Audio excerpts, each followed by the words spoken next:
আসসালামু আলাইকুম গাইস, তো কেমন আছো তোমরা? রাফি আমি শুধু তোমার পার্ট 18 নিয়ে আইছি। তো বেশি কথা না কয়ে ভিডিও শুরু করা যাক। মেঘলা হাউমাউ করে কেঁদে ফেললো। নীরব বলল, কেঁদো না মেঘলা, সব ঠিক হয়ে যাবে। মেঘলা বলল, এই পৃথিবীতে আমার আপন বলতে কেউ রইল না, সময়ের ব্যবধানে সব কিছু পর হয়ে গিয়েছে। নীরব বলল, কে বলছে কেউ নেই? এই তো আমি আছি, সারা জীবন থাকবো। তোমার যে কোনো সমস্যায় শুধু একবার আমাকে বলে দেখো। মেঘলা মনে মনে বলল, আমার অনেক সমস্যা, সবচেয়ে বড় সমস্যা যেটা সেটা বললেই তুমিও বিপদে পড়বা। নীরব বলল, কি ভাবছো মেঘলা? মেঘলা বলল, না কিছু না। আচ্ছা তোমার বাবা মা কেমন আছে? তাদেরকে তো দেখতে পাচ্ছি না, তারা কোথায়? নীরব বলল, আসেনি, আমি এই ঘটনার কথা কাউকেই বলিনি। মেঘলা বলল, ও আচ্ছা, তার মানে তোমাকে দেখাশোনা করার মতো কেউই নেই? নীরব বলল, ডাক্তার নার্স আছে তো। মেঘলা বলল, ওরা থাকলে হয় নাকি? আচ্ছা এখন থেকে আমি আসবো কেমন? কোনো দরকার হলে আমাকে ফোন দিও। নীরব বলল, আচ্ছা। মেঘলা বলল, এখন তাহলে যাই, পরে আবার আসবো। মেঘলা বিদায় নিয়ে বাসায় চলে গেল। ততক্ষণে রাফিরাও বাসায় চলে এসেছে। রাফি নিজের ঘরে মুখ গোমরা করে বসে আছে আর ভাবছে মেঘলাকে কিভাবে শিক্ষা দেওয়া যায়। ঠিক তখনই মেঘলাকে দেখতে পেল। রাফি বলল, মেঘলা। মেঘলা বলল, আজ আমার রক্ষা নেই, স্কুলে যাইনি, তাই জন্য নিশ্চয়ই মারবে। রাফি বলল, তোকে তো স্কুলে যেতে বলছিলাম, গেলি না কেন? মেঘলা বলল, না মানে। রাফি বলল, ছেলেদের সাথে ঢং করতে খুব ভালো লাগে তাই না? মেঘলা বলল, কি বলছিস? রাফি বলল, হাসপাতালে গিয়েছিলি, আমি সব দেখছি, তাই অভিনয় করার দরকার নেই। মেঘলা মনে মনে ভাবছে, ও আচ্ছা, তাহলে নীরবের সাথে দেখছে, তাই তো বলি যে কিনা সবসময় মুখ ঘুরিয়ে থাকে। নিজের ঘরে ডাকা তো দূরের কথা, কিছু বলতেও চায় না, সে আমাকে ডাকলো কেন? রাফি বলল, চুপ করে আসিস যে, এত ঢলাঢলি করছিলি কেন বল? আমার এসব ভালো লাগে না, জানিস না? মেঘলা মনে মনে ভাবছে, তার মানে রাফি ভাইয়ার খারাপ লেগেছে। এই তো পেয়েছি, কাটা দিয়ে কাটা তুলতে হবে। তুই যে এখন আমাকে ভালোবাসিস সেটার প্রমাণ দিলি, এবার শুধু মুখ দিয়ে বলার অপেক্ষা। রাফি বলল, কিরে জবান বন্ধ হয়ে গেল নাকি? মেঘলা বলল, নীরব আমার বর আর ও অসুস্থ, তাই গিয়েছিলাম। রাফি ধমক দিয়ে বলল, মেঘলা। মেঘলা বলল, ধমক দিচ্ছিস কেন? তুই রাগি বা কেন করছিস? তুই কি আমাকে ভালোবাসিস? রাফি কিছু বলতে গিয়ে থেমে গেল। মেঘলা বলল, কি হলো বল? রাফি বলল, না বাসি না। মেঘলা বলল, তাহলে আমার বরের কাছে আমি যাব না কেন? রাফি বলল, বর বর করে মাথা খেয়ে নিচ্ছিস, একেবারে পৃথিবীতে যেন শুধু ওরই একটা বর আছে, আর কারোই নেই। রাফির রাগ দেখে মেঘলা মনে মনে খুব আনন্দ হচ্ছে, কারণ সে বুঝতে পারছে রাফি ওকে ভালোবাসে। রাফি বলল, মেঘলা তুই তো বড় হয়ে গিয়েছিস তাই না? মেঘলা বলল, হঠাৎ এমন প্রশ্ন করলি যে? রাফি বলল, বল না, বড় হয়ে গিয়েছিস কি না? মেঘলা বলল, হ্যাঁ। রাফি একটা ধমক দিয়ে বলল, তো এখন মানুষ হসনি কেন? ধমক শুনে মেঘলা চমকে উঠল। মেঘলার ভীতু চেহারা দেখে তাকিয়ে রাফির খারাপ লাগলো।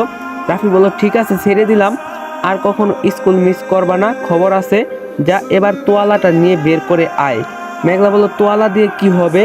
হেই ফ্রেন্ডস, আপনি তো অনেকের নাম শুনছেন, অনেক হলো ট্রাস্টেড নাম্বার 1 সাইট। আপনি যদি ক্রিকেট বা ফুটবলে বাজি ধরতে চান, তাহলে আপনি অনুমান করুন কোন দল আপনার যত বেশি রান করতে পারবে এবং কোন দল প্রচুর গোল করবে, তার উপর আপনি বাজি ধরতে পারবেন। তাই অনেক ফেটে চান এবং আপনার নিজের জ্ঞান ব্যবহার করে উপার্জন করুন। আপনি যদি ক্রিকেটে ভালো হন, প্রতিদিন অর্থ উপার্জন করুন। আপনার বাম হাতের খেলা সিনো থেকে আসা আন্দার বাহার, জুজু, রোলেট এবং ক্রাশ প্ল্যান সেরা খেলা। আপনার বিজয়ী টাকা আপনি বিকাশ নগদ দ্বারা উইথড্র করতে পারবেন ফোন আপে। তাই দেরি না করে আমার প্রোমো কোড ব্যবহার করুন এবং 200% ডিপোজিট বোনাস পান, এবং আপনি পিএসএল বিপিএল এ 20% গ্যারান্টিযুক্ত ক্যাশব্যাক পাবেন। আমার সাবস্ক্রাইবাররা বিকাশ থেকে 26,000 টাকা পর্যন্ত বোনাস পেতে পারে। স্টেশনের সময় আমার প্রোমো কোড লিখতে ভুলবেন না। অ্যাপটির লিংক আমার ফার্স্ট কমেন্ট বক্সে দেওয়া আছে।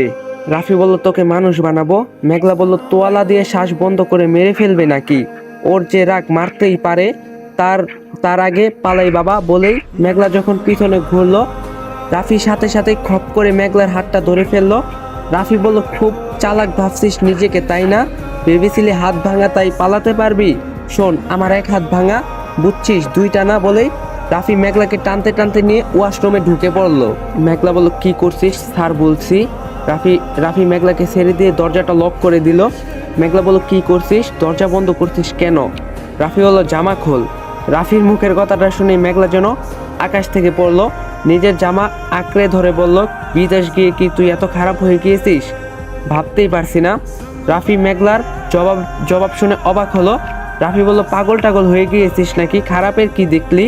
মেঘলা বলল, তুই আমাকে জামা খুলতে বলছিস? রাফি বলল, হ্যাঁ, খুলবিই তো। বরের সেবা করতে পারিস, আর আমি যে সারা জীবন তোর সেবা করলাম তার প্রতিশোধ দিবি না? মেঘলা বলল, তাই বলে এভাবে প্রতিশোধ নিবি? রাফি বলল কি সব বলছিস, বুঝিয়ে বলতে সমস্যা কি? আমি শাওয়ার নেব, আমার হাত ভাঙা, আমি খুলতে পারবো না, তাই বলতাছি তোকে আমার জামাটা খুলে দে। এত ঢং করছিস কেন? মেঘলা বল, তুই আমার জামার কথা বলিসনি? রাফি রসগোল্লার মতো চোখ বড় বড় করে বলল, কি বললি? ও গড, তুই এটা ভাবলি কি করে যে আমি তোকে জামা খুলতে বলবো, তাও আবার আমার সামনে? মেঘলা বলল, যেভাবে বললি আমি তো তাই ভাবলাম। রাফি বলল, যার মাথা যেমন সে তো তেমনই ভাববে, গাধা গাধা পিটিয়ে কি আর মানুষ বানানো যায়? মেঘলা বলল, আমি গাধা না তুই গাধা? এটা শার্ট বলে। রাফি হাসতে হাসতে বলল, শার্টের বাংলা কি বলতো? মেঘলা বলল, কেন, জামা? রাফি বলল, তাহলে গাধা। আচ্ছা, তুই যেটা ভেবেছিস সেটাই ঠিক, দেখাবি একটু, দেখা না প্লিজ। মেঘলা বলল, কি দেখাবো? রাফি বলল, জামার নিচে কি আছে? বলতে বলতে রাফি মেঘলার দিকে এগিয়ে যেতে লাগলো। মেঘলা পিছাতে পিছাতে গিয়ে দেওয়ালের সাথে ধাক্কা খেলো, তারপর বলল, কাছে আসবি না, ভালো হচ্ছে না বলতাছি। রাফি মেঘলার কাছে এসে বলল, ওরে লজ্জাপতি রে, এত লজ্জা কবে হলো? আগে তো নিজেই সব দেখাইতে চাইতি। মেঘলা বলল, আগে ছোট ছিলাম তাই। রাফি ধমক দিয়ে বলল, শার্টটা খুল ফাউল মেয়ে, অন্তত কাল দাঁড়িয়ে থাকার জন্য ওয়াশরুমে আসিনি। তোর এসব দেখার কোনো ইচ্ছা নেই আমার, আমি শাওয়ার নিব। মেঘলা বলল, তোর তো হাত ভাঙা, কিভাবে শাওয়ার নিবি? রাফি বলল, তুই আসছিস কি করতে? মেঘলা বলল, আমি কিভাবে তোকে? রাফি বলল, কেন, কি হবে? খোল বলছি, নাকি থাপ্পড় খাওয়ার শখ হয়েছে? মেঘলা বাধ্য হলো শার্ট খুলতে, না হলে মার খেতে হবে। রাফি বলল, ফাউল, গল্প বাদ দিয়ে আমাকে হেল্প কর। বলে রাফি শাওয়ার অন করে দিল। মেঘলা বল, কি করলি, আমাকে ভিজিয়ে দিলি তো? রাফি বলল, সরি, বুঝতে পারিনি। আচ্ছা, আমার পরে তুইও শাওয়ার নিয়ে নিস, এবার আমাকে শ্যাম্পু করে দে তো। মেঘলা রাফির চুলে শ্যাম্পু করিয়ে দেওয়ার জন্য রাফির চুলগুলো বুলাচ্ছে। রাফি বলল, এ যেন স্বর্গসুখ, তুই যতই অন্য কারো হতে চাইবি, আমাকে ছেড়ে যেতে চাইবি, আমি ততই তোকে কাছে টেনে আনবো। মেঘলা, তুই সারা জীবন এভাবে আমার পাশে থাকিস, তুই শুধু আমার।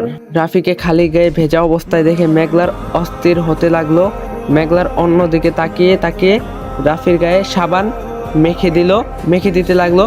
রাফি বলল, আরে যন্ত্রণা, আমার দিকে তাকাতে এতই সমস্যা, আমি কি দেখতে খুবই খারাপ নাকি? মেঘলা বলল, তোর লজ্জা করছে না? রাফি এবার মুখ তুলে মেঘলার দিকে তাকালো।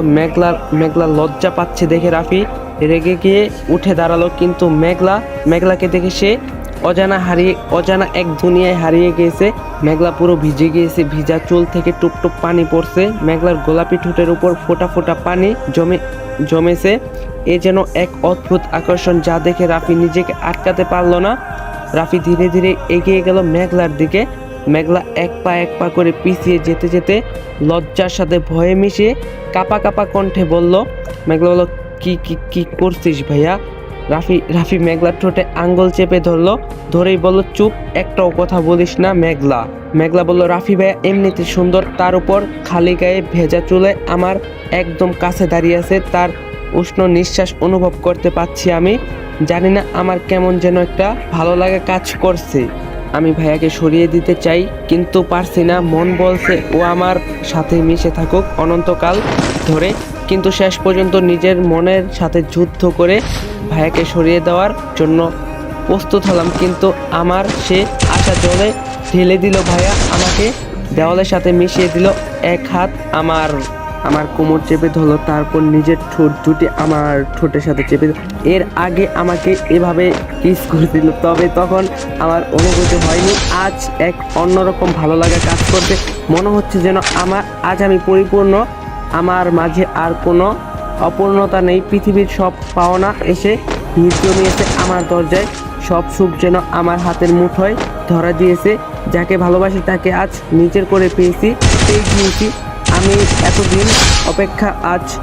আমার এতদিনের অপেক্ষা আজ সার্থক হলো। আর কি চাওয়ার আছে আমার? না, আর কিছু চাওয়ার নেই, আজ আমি পূর্ণ। মেঘলার চোখ বন্ধ করে আছে রাফি মেঘলার মাঝে ডুবে গিয়েছে অনেক আগেই। বেশ কিছুক্ষণ পর রাফির হুঁশ ফিরে আসলো, সাথে সাথে মেঘলাকে ছেড়ে দিল। রাফি বলল, আই এম সরি, কি থেকে কি হয়ে গেল আমি সত্যিই বুঝতে পারিনি, বলে রাফি ওয়াশরুম থেকে বের হয়ে গেল। ভাইয়ার এমন আচরণ কারণ বুঝলাম না, এমন কেন করলো? আর করলোই যখন সরি কেন বললো মাথায় ঢুকলো না। আমি শাওয়ার নিচ্ছি, দাঁড়িয়ে ভিজছি, আর ভাইয়ার কথা ভাবছি, কি থেকে কি ঘটে গেল। কিছুক্ষণ পর ভাইয়া আসলো। এক মুহূর্তে সে অনেকটা বদলে গিয়েছে, আবারও সেই আগের ভয়ানক রূপ নিয়ে ফিরে গিয়েছে। রাফি বলল, কিরে তুই এখানে আমার ওয়াশরুমে কি করিস? বের হো বলছি, বলতে বলতে টেনে বের করে দিল। আর কখনো তুই আমার রুমে আসবি না। এবার আর চুপ থাকতে পারলাম না। মেঘলা বলল, নিজেই ডাকবি আবার বের করে দিবি? আমাকে কি তোর পুতুল মনে হয় যে যখন যা মন চায় আমার সাথে করবি? রাফি বলল, কি করছি? মেঘলা বলল, কি করিসনি জানিস না? রাফি বলল, চোখের সামনে লেবিনীয় জিনিস থাকলে শুধু আমি না, যে কেউই মুখ দিবে। এটা আমার না বয়সের দোষ, বড় হয়েছি, নিজেকে সামলাতে। তুই নিজেকে সামলে রাখতে পারিস না? মেঘলা বলল, আমি সামলে রাখবো মানে? আমি কি এসব করতে চেয়েছি? রাফি বলল, হ্যাঁ অবশ্যই চেয়েছিস। আমার হাত ভাঙা ছিল, তুই চাইলে আমাকে আটকাতে পারতি, তুই বাধা দিসনি, তার মানে তোর ইচ্ছা ছিল। ভাইয়ার কথা শুনে নিজের উপরই নিজের ঘৃণা হতে শুরু করলো। আমাকে একটা ছেলে খারাপ চোখে দেখছে ভেবেই গা ঘিন ঘিন করছে। মেঘলা বলল, তোর লজ্জা করছে না এগুলি বলতে? সেই মানুষ কতটা খারাপ হতে পারে তোকে না দেখলে জানতেই পারতাম না। রাফি এবার আর কিছু না বলে মেঘলাকে সোজা ঘর থেকে বের করে দিল। মেঘলা বলল, যদি শরীর থেকে বাদ দিয়ে দিতে পারতাম শান্তি পেতাম। চরিত্রহীন দুশ্চরিত্রা এলসি মেয়ে দেখলে মাথা ঠিক থাকে না, তাই না? কথাগুলো বলতে বলতে মেঘলা নিজের ঘরে যাচ্ছিল, তখন রাস্তায় নাবিলের সাথে ধাক্কা খেলো। নাবিল বলল, ধেত কি করলি, ভিজে গেলাম তো। মেঘলা বলল, তুইও তো দেখবি। হ্যাঁ দেখবি, তুইও তো ছেলে, আয় দেখ মজা নেই। নাবিল বলল, আজব, কি দেখবো, কিসের মজা? মেঘলা মনে মনে ভাবলো, আরে কি করছি, একজনের রাগ অন্যজনের উপর দেখাচ্ছি কেন? কিছু না সরি বলে চলে গেল। নাবিল বলল, কি হলো ব্যাপারটা, কি দেখাতে চাইলো? আর মেঘলা এভাবে ভিজা কোথা থেকে আসছে? নাবিল দেখলো ভিজা পায়ের ছাপ রাফির ঘর থেকে শুরু হয়েছে। নাবিল বলল, তার মানে ও রাফির সাথে ছিল, এভাবে ভিজেছে, আর রাফি ওর সাথে উল্টাপাল্টা কিছু করছে, সেটার রাগ আমার উপর দেখাচ্ছে, তাই না? রাত হয়ে গিয়েছে, সবাই খেতে বসছে, কিন্তু মেঘলার কোনো খোঁজ নেই, কাউকে খাবার দিতে আসেনি, নিজেও খায়নি। নাবিল বলল, মা মেঘলাকে ডাকলা না? নাবিলের মা বলল, ওর মন খারাপ, মার কথা মনে পড়ছে তাই খাবে না, আমিও জোর করিনি। তখন রাফি বলল, যত সব ঢং। নাবিল বলল, রাফি কি বলছিস? রাফি বলল, তুই তোর খাবারটা খা, কে খেলো কে না খেলো সেটা দিয়ে কি তোর কি দরকার, চুপচাপ তোর খাবারটা খা। নাবিল আর কথা বাড়ালো না, খেয়ে সবাই যে যার নিজের ঘরে চলে গেল। সারা বাড়ি নিস্তব্ধ, মেঘলাও ঘুমাইছিল। তখন মেঘলার শুভকাঙ্ক্ষীর আগমন ঘটলো। মেঘলা তাকে দেখে চিৎকার করতে চাইলো, কিন্তু ছেলেটি মেঘলার মুখ চেপে ধরলো। ছেলেটি বলল, শুধু শুধু ঝামেলা করো না, তোমার বাসার কারো ক্ষমতা আছে আমাকে আটকানোর? না, নেই। আমি চাইলেই সবার সামনে দিয়ে তোমাকে নিয়ে চলে যেতে পারি, বুঝছো? তাই আমাকে রাগিও না। এই কথাগুলো লিখে চিরিকুটটা মেঘলার হাতে দিয়ে একটা বন্দুক বের করে মেঘলার সামনে রাখলো। ভয়ে মেঘলার হাত পা কাঁপছে। ছেলেটি বলল, আরে তুমি ভয় পাচ্ছ কেন? আমি তোমাকে কিছু করব নাকি বোকা? তোমার গায়ে তো একটা ফুলের টোকাও লাগতে দিব না। এটা তাদের জন্য যারা আমাদের মাঝখানে আসবে।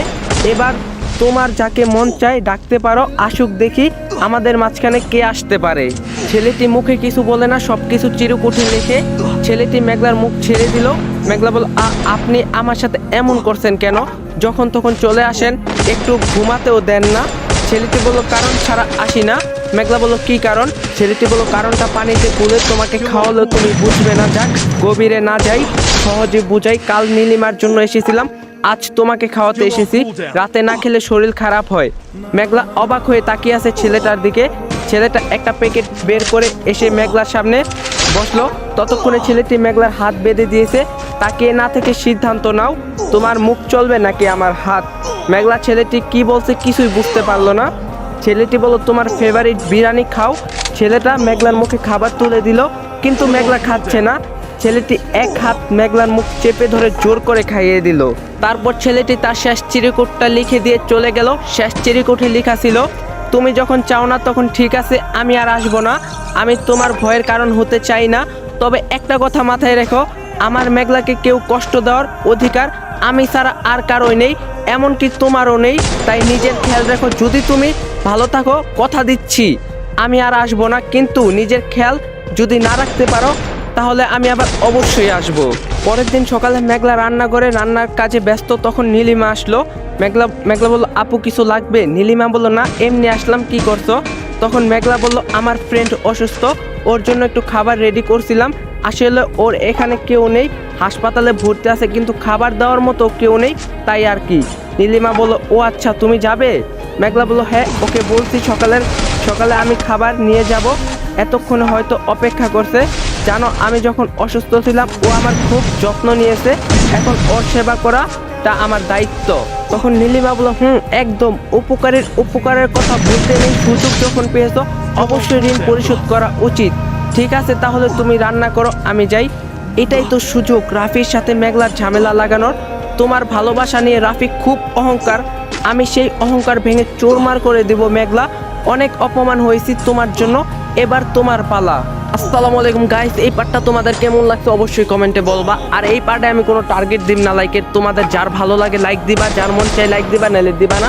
তো নেক্সট পার্ট বড় দেওয়ার চেষ্টা করবো। তোমাদের সাথে দেখা হইব পার্ট 19-এ। সবাই ভালো থাকবা, সুস্থ থাকবা, আল্লাহ হাফেজ।